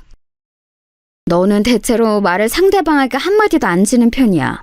네 스스로 이 점을 알아야 돼. 지금은 네가 어리니까 단순히 객기라고 어른들이 받아줄 수 있지만 시간이 지나면 너도 바뀌어야 할 거야. 알았지? 그런데 아무튼 엄마는 네가 있어서 다행이라고 생각은 해. 너 없었으면 누뚱이는 나을 엄두도 못 냈을 것 같네. 고맙다 우리 딸. 친정엄마는 어색하고 민망해하시면서도 저에게 그날 고맙다는 인사를 남몰래 해주셨어요. 새별이의 존재 때문에 여러모로 제 상황이 꼬여버렸는데 동생이니까 소중하기는 하고 친정엄마에게 고맙다는 인사도 처음으로 들어보고 이런 상황이니 저에게 새별이는 애증의 존재로 자리 잡았던 것 같습니다. 좋으면서도 미우면서도 귀찮으면서도 아주 그냥 복잡 미묘했죠. 그런데 제가 성인이 되고 나니까 애증이라는 감정도 자연스레 옅어지더라고요. 제가 더 이상 10대 소녀가 아니기 때문인 듯 싶었었네요. 공장일을 전전하던 저는 지인의 소개를 통해서 첫 사무직으로 드디어 입성을 이뤄냈었는데요. 저에게 참 잘해주던 30대 초반의 남자 상사가 있었어요. 어리다고 중졸이라고 단순 업무직이라고 저를 무시하는 남자들 틈바구니에서 그분의 존재감은 남달랐습니다. 속으로 많이 동경하고 있었죠. 그런데 어느 날 그분의 부인이 저보다 겨우 3살 많다는 사실을 우연히 알게 되었습니다. 이것도 놀라웠는데 더 대단했던 점은 아이가 이미 5살이라는 사실이었어요. 충격을 받았죠. 이거 완전히 도둑놈 아닌가 싶어서 그분이 달리 보이기 시작하였고 더불어서 제 동생 새별이가 새삼 어려도 너무 어리다는 것을 깨우치게 되었죠. 자칫 제가 남자와 불장난을 저지르는 사고를 쳐버렸으면 이미 새별이 나이 수준의 아이가 있었을지도 모른다는 가정을 해보니까 앞으로는 그냥 새별이를 내 새끼라고 생각하고 무조건 잘해줘야겠다는 생각이 확 들더군요. 사회생활을 핑계로 폼 잡느라고 성인이 된 이후로는 어린 동생 뒤치다거리에서 졸업하고자 아둥바둥 난리도 아니었었는데 생각을 고쳐먹고서 어리디 어린 동생에게 잘해주고자 했어요. 그러고 나니까 눈에 보이더라고요. 새별이가 얼마나 대충 방치되어 대충 자라고 있는지 말입니다. 저러다가 공부에 기억자하고도 인연이 없을 것 같아서 첫 단추를 잘 꿰어주고자 제가 노력을 좀 했어요. 어느덧 무럭무럭 자라서 학교에 입학하게 된 새별이에게 필기구를 사주면서 친구 말은 안 들어도 선생님 말씀을 잘 들어라, 공부 꼴찌하지 말아라 몇 번이고 당부를 하였습니다. 꼭 열심히 제 말을 따르겠다는 새별이의 모습을 보면서 제 동생이지만 너무 귀엽다는 생각이 들었고 잘 키워내보겠다고 서서히 다짐을 하였죠. 예전에 제가 새별이를 보면서 제 후계자, 병기 이런 걸 운운했었는데 그거 반쯤은 진심이었거든요. 새별 병기, 공부는 잘하고 있는감 어쩌고 있는감? 네, 대장! 저는 오늘 받아쓰기 시험에서 4개만 틀렸습니다. 병기가 무서워지고 있습니다. 와, 그래? 4개만 틀렸어? 잘했네. 아니, 잠깐. 근데 총 문제 개수가 몇 개였는데? 30개? 20개? 응? 왜 그렇게 도리도리를 해? 설마 15개? 그러자 새별이가 조심스레 양 손바닥을 저에게 펼쳐 보였죠. 이게 뭔 뜻인가 했더니 10개라는 것이었습니다. 이럴 수가, 다른 의미로 제 병기가 무서워지고 있었던 것이죠. 꼴랑 10개 중에서 4개나 틀리다뇨? 꼴등이었던 저도 반타작은 했었는데요. 이거 큰일이다 싶어서 학습 점검까지 제가 딱 붙어서 하기 시작했습니다. 대장의 불호령에 우리 꼬마 병기 새별이는 낑낑거리면서 공부에 열중이었죠. 그러자 오빠가 그걸 알고서 저에게 혀를 끌끌 찼습니다. 저한테 너나 잘하라며 핀잔을 주더군요. 하지만 그래봤자 새별이는 자기 오빠보다 언니인 저를 더 좋아하고 따랐습니다. 하도 시험 문제를 많이 틀린 날에는 저한테 손바닥도 맞았는데 그럼에도 단 한 번 오빠가 언니보다 좋다느니 하는 말을 농담으로라도 하지 않았어요. 제가 엄마 같은 존재였기 때문일 테죠. 기특한 맛이 있어서 저는 이제 새별이를 위해 돈도 야금야금 따로 모으기 시작했습니다. 귓속말로 몰래 알려주었어요. 새별아, 너 이 다음에 대학 간다 그러면 언니가 돈 대줄 테니까 너는 마음 놓고 공부만 열심히 하면 돼. 알았지? 이 대장만 믿어. 그러자 그게 왠지 듣기 좋았는지 새별이가 이름 따라서 눈을 반짝반짝 빛냈습니다. 왈가닥이라는 오명을 점차 씻어내며 나이가 들수록 멋진 언니가 되어가는 저였건만 이런 대견한 딸에게 친정부모님은 어떻게든 돈 뜯어낼 궁리만 하셨어요. 그렇기에 제가 새별이를 위한 미래 자금도 몰래 모을 수밖에 없었던 겁니다. 두 분 다 저에게 걸핏하면 돈 좀 있냐는 얘기를 하셨습니다. 밥 먹었냐는 질문보다도 더 많이 하셨을 거예요. 그런데 어느 날 직장 내에서 저를 무시하는 인간들 때문에 너무 짜증나고 피곤했던 하루를 보내고 집에 왔는데 친정 부모님이 저를 보시자마자 용돈 얘기를 꺼내신 거예요. 어두침침한 딸의 안색은 안 보이고 돈줄로만 보이셨던 걸까요? 화딱지가 나더라고요. 암만 생각해도 너무들 하시네. 어렸을 때부터 그렇게 차별하고 부려먹고 돈까지 일찍 벌게 하더니 이제는 용돈이다 뭐다 하는 각종 명목으로 다 뜯어가시려고? 두 분 다 작작하세요. 너 부모 앞에서 말하는 꼬라지가 그게 뭐야? 너는 당최 언제나 철이 들래? 제발 의젓한 네 오빠의 반만 닮아봐라. 오빠 얘기 마침 잘 나왔네요. 아버지, 왜 저한테만 돈 그놈의 돈 타령을 하세요? 오빠는 이제 막 직장 잡았다지만 그래도 벌이가 저보다 낫잖아요. 돈은 오빠한테 달라고 하셔야죠. 어허, 장남은 장가를 가야 하니까 안 돼. 돈을 한 푼이라도 더 모아야 하는 네 오빠하고 너하고는 다르지. 네? 그럼 저는 돈을 안 모아도 되나요? 저는 시집 안 가요? 제가 노처녀로 늙어 죽기를 바라시는 거예요? 두 분 뒷바라지만 실컷 하다가? 남자하고 여자가 어떻게 같아? 남자는 장가 들 때 다 책임져야 하지만 여자는 그렇게 안 해도 된다. 출가 외인이라서 크게 상관없어. 아버지, 그럼 뭐예요?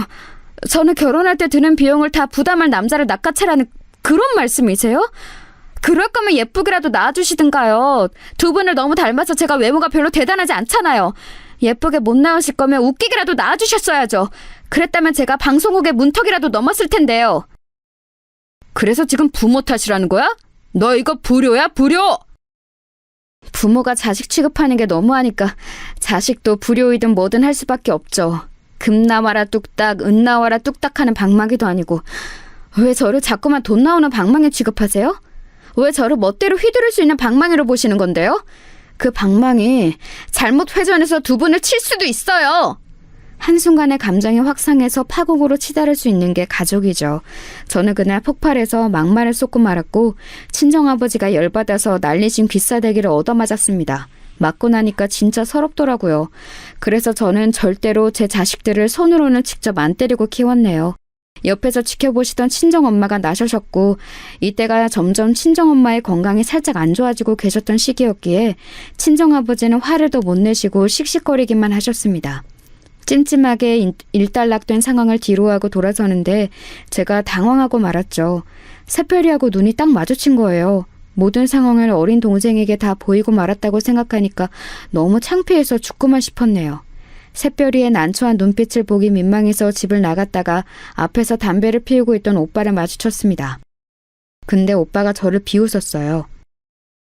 하, 꼴 좋다. 내가 너 왠지 아버지한테 한 대 맞을 것 같더라. 내 예상대로 되네. 야, 네가 이런 집에서 벗어나고 싶거든. 시집을 잘 가면 돼. 그러면 지난날이야 어쨌든 간에 네가 이기는 거야. 그런데 너는 아무래도 시집을 이상하게 가서 망칠 것 같다. 사람 보는 눈이 일단 개판인 것 같거든. 갑자기 왜 악담을 하고 그래? 오빠가 뭘 한다고 그딴 소리를 짓거리는 거야? 내가 그렇게 될 거라는 여기는 근거 하나라도 있어? 근거? 당연히 있지. 무슨 말이 필요하겠어. 너는 딱 봐도 박복할 관상이야. 관상 같은 소리하고 자빠졌네. 오빠 관상은 그렇다면 간신배 관상이야. 눈썹이 얍삽하게 생겨먹었잖아. 그러니까 괜찮은 여자하고 맺어질 리가 없지. 그 바람에 오빠하고도 간만에 된통 다퉜습니다. 서로에게 유치한 맹공격을 퍼부었지요. 그날 밤에 자려고 누워서는 나이 먹고 이게 뭐하는 짓인가 싶어서 스스로가 한심해 죽는 줄 알았습니다. 새별이에게 아버지한테 귀싸대기나 얻어맞는 모습을 보인 것도 민망했고요. 그런데 이틀 뒤 새별이가 저에게 밥상을 차려줬습니다. 뭔 요리를 할 줄 안다고 밥을 차렸냐고 하니까는 자기는 다 잘한다면서 배시시 웃더라고요. 갓난 아기일 적에도 꼭 저렇게 웃었었는데 가슴이 뭉클했네요. 저한테 힘내라면서 밥을 차려준 새별이의 마음씨가 너무 기특했어요. 나 위로해줘서 정말 고마워. 그런데 너는 이런 거 잘할 생각을 하지 말고 공부를 잘할 생각을 하면 더 좋아. 알았지? 언니, 내가 공부 잘하면 좋은 대학 가면 성공하는 거 맞아? 콕 찍어서 그렇게 물어보면 내가 할 말이 없어지는데. 하지만 확실한 건 좋은 대학을 안 가는 것보다야 가는 게 낫다는 거지. 네 인생에서 고를 수 있는 선택지 자체가 달라질 테니까. 새별아, 내가 얼마나 대단한 고난과 시련을 겪으며 살아왔는지 알지? 네가 나 대신 멋지게 활약을 해줘야 내가 한이 풀린다고. 그랬었지? 응, 언니. 어제 언니 혼나는 모습 보니까 진짜로 대단한 고난과 시련을 겪어온 게 맞는 것 같아. 나 앞으로 언니를 생각하면서 더욱 공부 열심히 할게. 오빠보다도 성공할 거야. 너 말 잘했다. 바로 그거야. 오빠보다 성공하는 거지. 내가 너를 후계자로 지목하고 병기로 키우는 보람이 있네. 제가 너스레를 떨자 동생은 수저를 내려놓은 손을 자기 머리 옆에 가져다 대면서 충성 제스처를 해보였습니다. 자기는 저를 영원히 대장으로 따를 거라고 했습니다. 귀엽고 착실한 새별이에게 떳떳할 수 있도록 제가 멋지게 살았다면 아주 좋았을 텐데. 애석하게도 오빠의 말이 어느 정도 맞아떨어지고 말았어요. 그건 바로 제가 상당히 별로라고 할 수 있는 결혼을 선택해버린 것이었습니다. 남편의 능력도 별로였고 시댁이라는 집단은 말할 것도 없었지요. 도대체 왜 그딴 어이없는 선택을 했냐고요? 여러분께만 솔직히 당시 제 심정을 밝혀볼게요. 사실 저는 남편의 얼굴, 이거 딱 하나만 보고 결혼을 했습니다. 그래서 그 사달이 났던 겁니다. 저 나름 그렇게 생각이 흘러갈 수밖에 없었던 이유가 있었어요.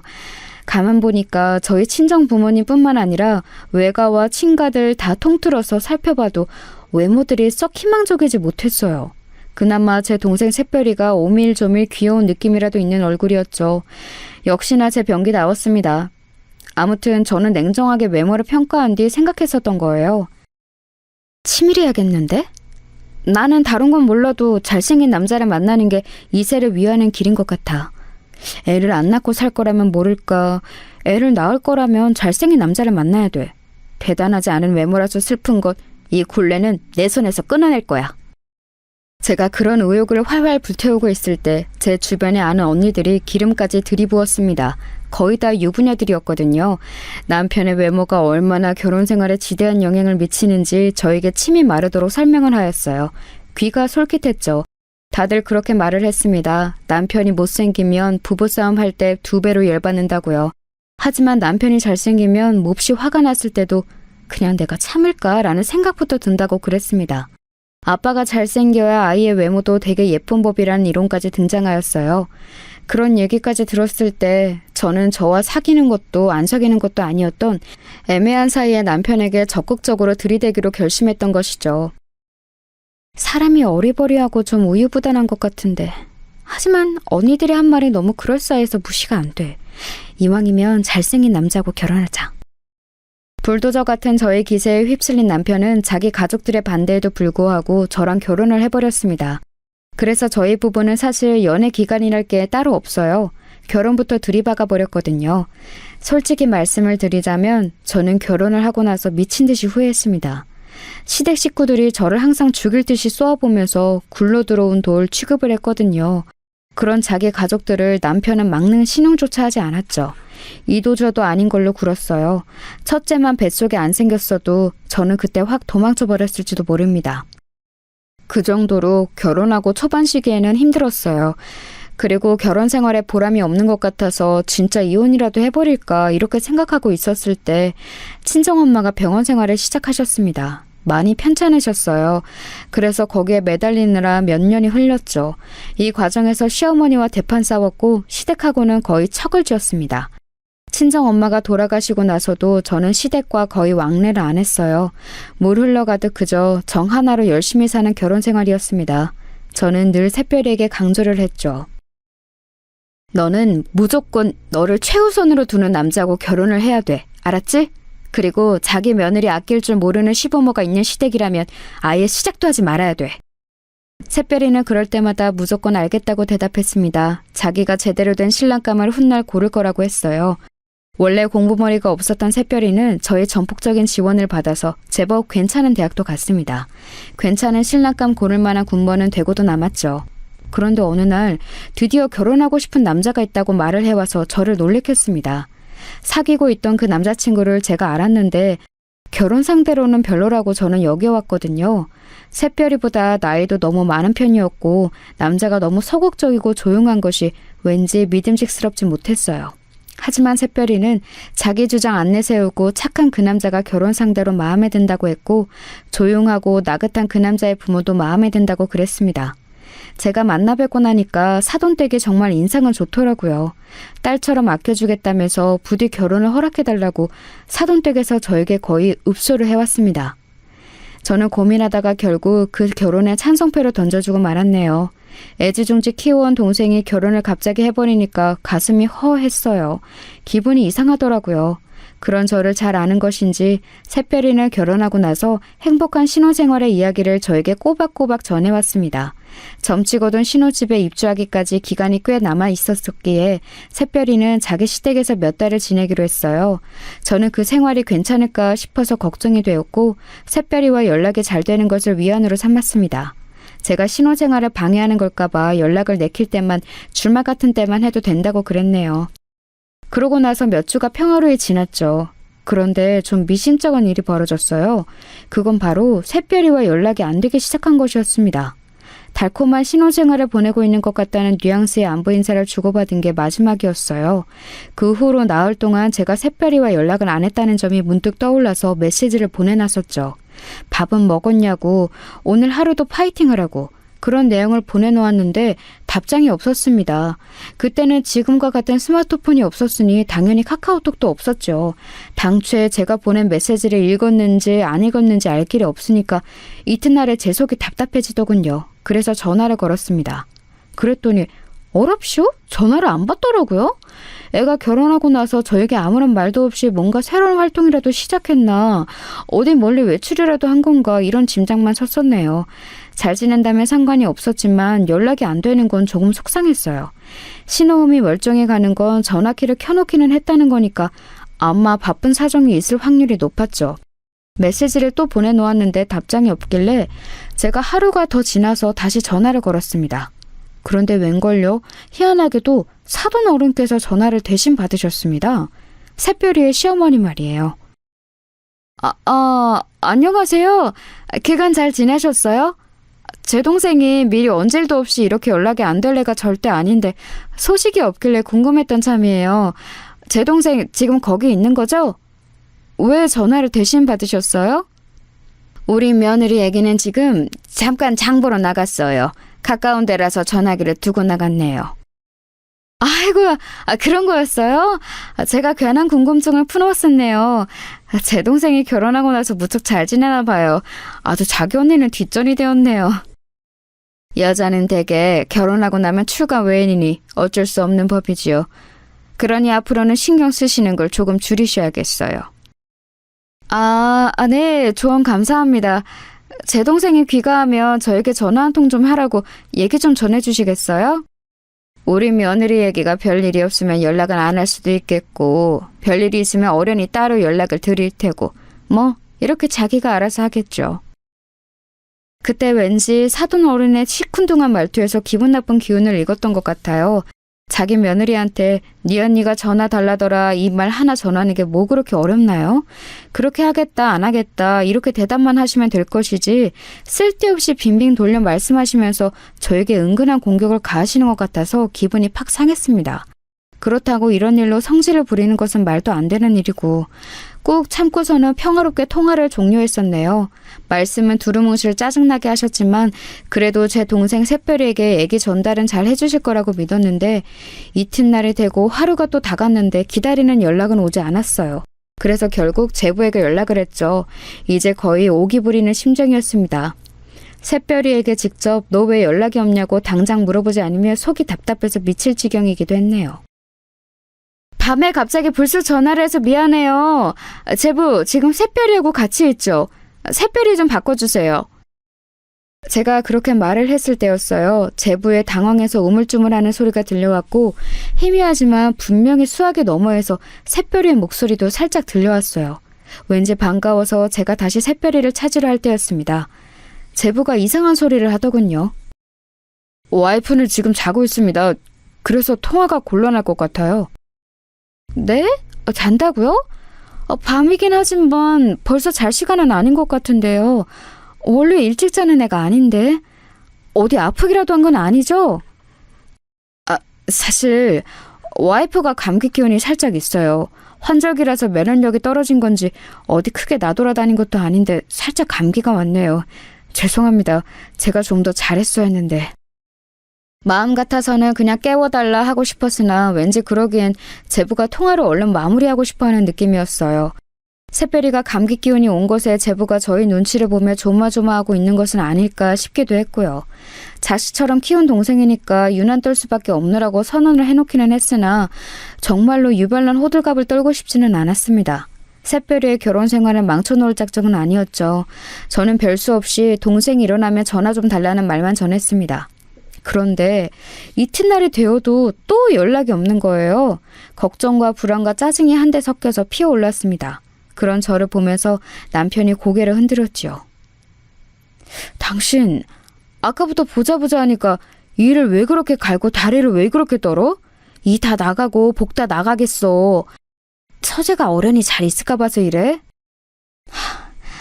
잘 때 이간의 습관이 있는 당신이 나에게 할 말은 아니야. 그리고 다리 떠는 게 건강에는 좋거든?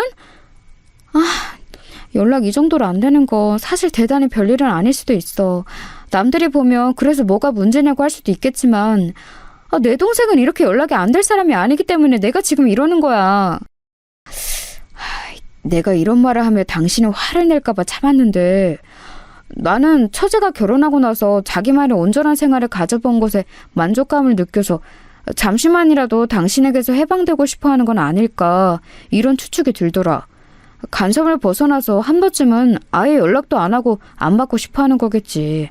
상식적으로 지금 이 상황은 그런 상황이야. 당신도 속으로는 내심 이렇게 생각을 하고 있었지? 아니, 조금도 그렇게 생각한 적 없는데? 우리 샛별이가 대체 왜 나를 간섭이라 여겨? 그럴 애가 아니야. 당신은 뭘 몰라. 당신은 처제가 늦둥이 동생이기 때문에 자식만을 애틋하게 키워봐서 그러는 거야. 원래 자기 자식을 다 안다고 부모는 과신하잖아. 그런 거랑 똑같아. 샛별이는 나를 자기 인생의 대장이라고 여기면서 자란 애야. 내가 걔를 밀어주면 걔는 착실하게 앞으로 나아가면서 으쌰으쌰 잘 살아왔어. 당신이 알지 못하는 우리 자매만의 역사가 있고 유대관계가 있으니까 헛다리 짚지 마셔. 저는 남편에게 어림도 없다는 듯 굴었지만 사람 마음이라는 게 강철처럼 아주 단단할 수는 없는 법이더군요. 겉으로 티는 안 내어도 깊은 속으로는 진짜일까? 내 동생이 지금 나를 잠시나마 벗어나고 싶은 존재로 여기는 걸까? 이런 생각이 들어서 가슴이 찰렁 내려앉았습니다. 저희 애들도 저에게 그러더라고요. 이모는 이미 다 큰 성인인데 자기 인생의 이막을 찾아서 결혼까지 했는데 제가 너무 쓸데없는 걱정을 하면서 지금 참견 중인 거라고 말입니다. 남편과 자식들이 다 비슷한 말을 하니까 저도 약간 자중이 되긴 했죠. 차분하게 마음을 가라앉히고 샛별이가 먼저 연락을 주기로 기다렸습니다. 기다림의 미학이라는 표현도 있잖아요. 그걸 실천하기로 했던 거죠. 하지만 지금 한 달을 채우도록 연락이 없는 건 좀 너무한 거 아니야? 차분하게 마음을 가라앉히기는 개뿔. 안 되겠어. 누가 나를 간섭쟁이로 욕을 하고 비웃든 말든 상관없어. 이런 답답한 심정을 안고 지내느니 저질러 버리는 게 낫지. 당장 쳐들어간다. 그러나 제 성격상 실천의 결심은 얼마 가지 않았고 차키를 집어들고 말았습니다. 왜냐하면 제보 또한 연락이 안 되고 있었기 때문입니다. 왠지 제 연락을 피하는 것 같다는 생각이 들었어요. 차로 2시간 걸리는 거리를 저는 1시간 40분 만에 돌파하여 새별이가 있는 곳에 도착을 하였습니다. 새별이의 시댁이기도 했지요. 거침없이 현관 앞으로 가서 초인종을 눌렀습니다. 새별이의 시어머니 사돈 어른이 응답을 하시더군요. 불쑥 찾아온 방문객의 정체가 저인 것을 아시자 인터폰 너머로 왠지 흠칫하시는 게 느껴졌어요. 동생 만나러 왔다고 했더니 없다고 하더라고요. 제가 문이나 열라고 그랬죠. 먼 길 왔는데 인터폰으로만 대화하고 있는 건 좀 아니었으니까요.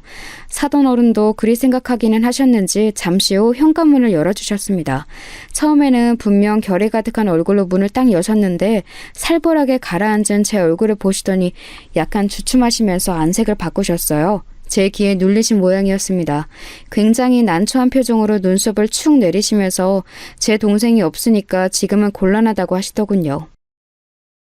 우리 며느리 애기가 아침 일찍부터 약속이 있다나 뭐라나 그러면서 외출하고 지금은 없어요. 어떡하죠? 어떡하기는 뭘 어떡하나요? 제가 안에 들어가서 동생을 기다리면 되겠죠. 굳이 그러실 것은 없는데요. 여기 근처에 카페 하나 크게 생겼는데 거기로 가시겠어요? 제가 차 한 잔 사드려도 좋고요.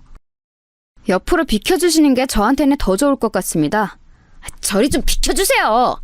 저는 짜증스럽게 사돈 어른을 옆으로 밀치고서 집 안으로 발을 들였어요.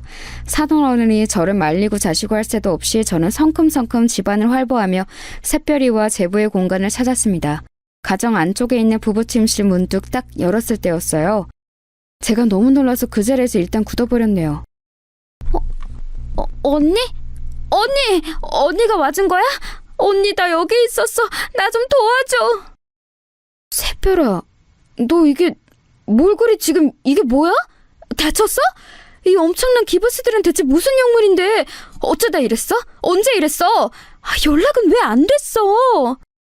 침대에 비스듬히 눕듯이 앉아있던 제 동생은 오른팔과 오른다리에 두툼한 기부스를 하고 있었습니다. 상상도 해본 적 없던 상황에 제가 진짜 기가 막히더라고요. 설마 이렇게 크게 다친 후였다니.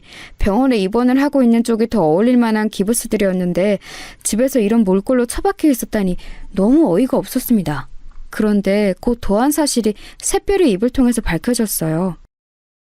내가 연락을 하고 싶어도 할 수가 없었어.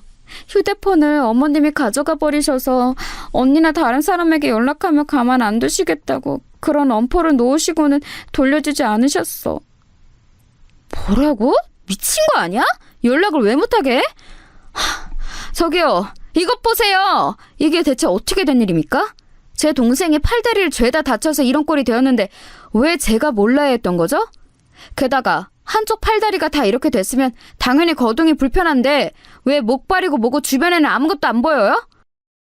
저는 눈이 돌아가서 아연 실색을 하며 방 안의 풍경을 바라보고 서 있던 사돈 어른을 향해 외쳤습니다. 사돈 어른은 입을 꾹 다문 채로 저를 답답하게 만드시더니만 이내 어쩔 수 없었다고 작은 목소리로 중얼거리셨죠. 그때 샛별이가 눈물을 흘리며 울기 시작했어요. 제가 와줬으니 이제 지옥 탈출이라고 여겨져서 눈물이 터진 것이었죠. 서럽게 엉엉 울면서 저에게 그간의 이야기를 해줬는데 오늘아 짓뭉개진 발음이었지만 핵심을 이해하는 것에는 큰 어려움이 없었습니다. 제부가 이런 거라고? 둘이 말다툼하고 있을 때 제부가 너를 확 밀치는 바람에 네가 이렇게 다친 거라고? 그래놓고서 너에게 이혼을 당할까봐 네가 나에게 일러 바치면 내가 사다를 내놓을까봐 그걸 계속 작정하고 숨겨온 거야? 병원에서부터 너를 감시했었다고? 다친 후로 병원 말고는 다른 곳을 한 번도 외출한 적이 없었고? 저는 멍하니 샛별의 말을 곱씹으면서 서서히 제 안에 번지는 충격으로 허탈한 웃음을 지었습니다. 사람이 너무 어이가 없으려니까 웃음부터 나오더라고요. 샛별이가 제부 같은 논팽이에 비하면 너무 어리고 예쁘긴 했지요. 공주니처럼 모시겠다고 해서 결혼을 시켜준 것이었으니 결혼 생활 초장부터 그게 어그러지면 다 끝인 거라고 제부와 그 어리석은 가족들은 생각한 모양이었습니다. 알고 보니 제부라는 놈이 엄청난 다혈질을 하고 했어요. 얌전하고 내성적인 것 같지만 쉽게 욱하고 손을 올리고 쌍욕을 내뱉고 그러다가 진정되면 다시 순한 얼굴을 하고 무서운 사람이었던 거예요. 샛별이는 이르지 않겠다. 그냥 평범한 안부전화만 하고 싶다. 이렇게 호소를 해왔지만 망할 놈의 사돈댁은 의심의 눈초리를 거두지 않은 겁니다. 혼자 거동도 할 수 없는 사람을 감시하면서 가둬놓고 기가 죽다 못해 피가 마르도록 한 거였어요. 사돈 어른이 한숨을 내쉬면서 이러시더군요. 우리 아들이 자기 아내는 앞으로 자기가 잘 길들여서 꽉 잡고 가겠다고 그러니까 내가 별 수 있나요? 그러라고 하는 수밖에요. 그리고 저도 며느리가 너무 콧대 놓고 드센 게 보기 좋지 않은 것 같아서 그 콧대를 좀 이 기회에 꺾어놓고 싶었어요. 며느리란 모름지기 시어머니에게 순종해야 하는 법인데 그런 게 전혀 없고 자기 하고 싶은 대로 행동을 해버리니까 누가 위에 있는지 정확히 알려주면 좋을 것 같아서. 그게 무슨 개소리예요? 말 같지도 않은 말은 하지도 마세요. 어르고 달래서 어떻게든 결혼을 성사시킬 때까지는 이런 마음이 아니셨을 텐데요. 화장실 갈 때와 나올 때가 다른 게 사람 마음이라지만 아무리 그렇다고 해도 이건 지나치신 거 아닌가요? 며느리 사랑으로 최고가 되겠다고 하셨던 분은 대체 어디로 가신 거죠? 그게 다 입에 발린 소리들이었고 진심이 없는 감언이설이었다니. 그런 것에 속아 넘어가서 제가 제 동생을 이딴 집구석에 시집을 보냈다니 저는 지금 제 혀를 씹고 싶은 심정입니다. 이러니까 저희가 더욱 그랬던 거예요. 너무 유별나게 그렇게 동생을 위하고 싸고 도시니까 저희도 나름의 조치를 취할 수밖에 없었던 거라고요. 며느리는 이제 저희 집안 식구인데 그것을 용납하지 않으실 것 같아서 그랬습니다. 네? 싸고 돌긴 뭘 싸고 돌아요? 어디 김밥 싸요? 도시락 싸요? 거참 표현을 이상하게 하시네. 제가 분명 말 같지도 않은 말은 하지 마시라고 했을 텐데요. 노망 나셨나 보네요. 조기 치매가 오셨네. 새별아, 나는 네가 벌써부터 치매가 온 시어머니 모시고 살기에는 너무나도 젊고 아깝다고 생각하는데 너는 어떻게 생각하니? 제가 낮게 이를 갈면서 말을 하자 훌쩍거리고 있던 새별이가 우는 것을 멈추더니 고개를 번쩍 들어서 자기 시어머니를 똑바로 쳐다봤어요. 그리고 다음 순간 제 동생 새별이가 취한 행동에 상황임을 잊고 저는 웃음이 터질 뻔했습니다. 새별이가 멀쩡한 왼손을 들어서 손가락 부분만 기부스 밖으로 나와 있는 오른손을 움직이더니 기부스 끝으로 오른 손가락에 중지를 들어올린 거예요. 제가 키운 동생에게서 난생 처음 보는 손가락 욕이었습니다. 기부스 사이로 가운데 손가락을 들어올린 새별이가 눈을 부릅뜨고 말했어요. 어머님, 이거나 잡수세요. 그리고 꺼지세요. 그러자 사돈 어른이 삽시간에 얼굴이 벌겋게 달아오르더군요. 마음 같아서는 깽판을 쳐놓고 싶었으나 새별이를 챙기는 것이 우선이었기에 저는 얼른 부축에 나섰습니다. 목발도 없이 사람을 이렇게 방치해놨다니 새별이를 힘겹게 부축하는 동안 욕이 나오더라고요. 사돈 어른은 이대로는 못 간다면서 절대 못 보내니까 자기 아들이 올 때까지만이라도 있어야 한다고 박박 우겨댔어요. 그래서 제가 그 면상 앞에 꽉 쥔 주먹을 들이밀었죠. 한마디만 더 하면 주먹으로 응당하겠다는 표시였습니다. 불쑥 들이밀어진 주먹에 놀란 사돈 어른은 엉덩방아를 찌우며 주저앉았습니다. 세게 엉덩방아를 찌으신 것인지 바로 일어나지 못하시고 허리를 부여잡으며 고통스레 신음을 하셨어요. 그러거나 말거나 저는 새별이를 챙겨서 그곳을 빠져나가기에 급급했네요. 웬 정신나간 집안에 잘못 걸려서 그간 마음고생 몸고생 다 하고 있었을 제 동생을 생각하니 짠하기도 했고 미안하기도 했습니다. 내가 너무 미안하다 새별아. 진작에 찾아왔어야 했는데 네가 너무 잘 지내느라 나에게 연락을 일부러 안 할 수도 있다고 여기고서는 지금까지 시간을 지체해버렸어. 내가 잘못이었어. 아니야, 괜찮아. 하나도 안 늦었어. 다친 사람을 이렇게 고립시켜 놓은 남편 시대. 그렇다면 내가 다 나은 후에는 어쩌려고 이러는 것인지, 그 안에 나의 길을 팍팍 죽여놓으려고 이러는 것인지 정말 감이 안 잡히는 이상한 사람들이라서 황당했고 무서웠는데 그래도 꿋꿋하게 버틸 수 있었던 건 언니가 나를 찾으러 와줄 거라는 믿음이 있어서였어. 왜냐하면 언니는 내 대장이잖아. 대장이라면 반드시 멋지게 출동해 줄 줄 알았지. 새별이는 그렇게 말하며 씩씩하게 웃어 보였지만 눈가에는 눈물이 다시 맺혀 있었죠. 그야말로 황당한 일련의 과정을 지나는 동안 그 속이 얼마나 갑갑하고 두려웠을까요? 우선 병원부터 향했고 며칠 입원을 하는 것으로 정했습니다. 안락하게 병원에 누워있으니까 새별이가 얼굴이 편안해지더라고요. 그리고 우물쭈물하면서 저에게 심정을 고백해왔어요. 사실은 제가 탐탁지 않아 하는 결혼을 한 것이기 때문에 금방 이렇게 저를 실망시키면 안 될 것 같아서 자기가 그 상황에서도 가만히 있었던 것도 있다고 그랬어요. 저에게 나쁜 소식을 안겨주고 싶지 않았던 거예요. 그 마음이 뭔지는 알 것 같아서 차마 나무랄 수 없었습니다.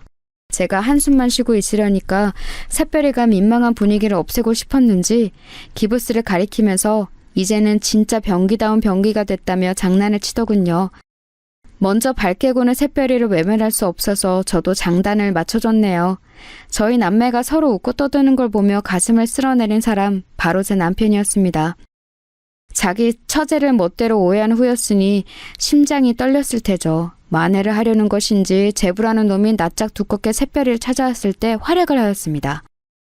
죄송합니다. 겁이 나서 그랬어요. 저 때문에 와이프가 크게 다쳤으니 영락없이 이혼이라고 당하고 질책당하고 손가락질 당하고 그럴까봐 갑자기 두려운 마음이 들어서 숨기기로 했습니다. 제가 판단을 잘못했던 것 같아요. 용서를 빕니다. 앞으로 잘할 수 있게 기회를 주세요.